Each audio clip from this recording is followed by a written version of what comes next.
tous et merci de nous rejoindre sur TV Finance pour cette émission dédiée aux produits de bourse. Notre invité c'est Christophe Grosset, responsable des produits de bourse chez Unicredit. Bonjour Christophe. Bonjour Anne-Laure. Alors on commence par la première question sur le décryptage des volumes d'échanges enregistrés sur les produits de bourse à Paris.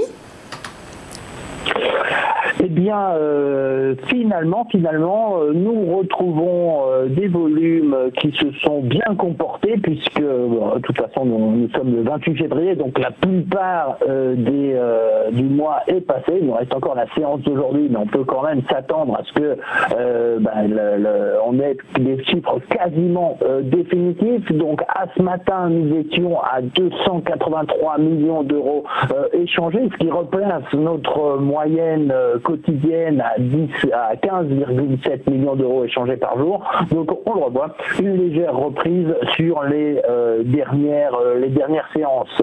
Alors qu'est-ce qu'ont traité nos investisseurs? Eh ben, on le voit, c'est toujours finalement des turbos, puisque ensemble les produits, ce type de produit a représenté 55% des volumes, donc légère baisse par rapport à la semaine dernière, mais on reste cependant sur une dominance de ces produits à barrière, donc turbo illimité, turbo illimité best, 23% pour les premiers, 16,1% pour les seconds et 16% pour les troisièmes. Donc il continue de dominer le marché. A remarqué cette semaine une reprise des transactions sur Baran qui ont dépassé les 25%. Donc deux stratégies de la part de nos investisseurs, et ça on voit très bien si on va s'intéresser à la séparation entre les volumes, puisque 53% des échanges ont été faits sur indices, donc toujours dominance des indices, mais hausse à nouveau sur les actions qui ont représenté 42% des volumes. On le voit,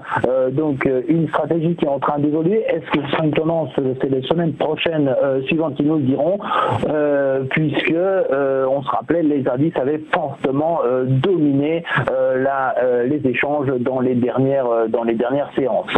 À remarquer dans les actions, et on y reviendra peut-être dans le classement, donc dans les plus attractives. Alors quand nous allons parler de turbo, c'est les indices qui continuent à dominer. CAC 40, DAX, Dow Jones et Nasdaq sont respectivement dans les 4 puis la 5e place du podium. Sur les actions, donc on l'a vu, reprise des transactions sur les barons, reprise des transactions plus spécifiquement sur les balances sur actions.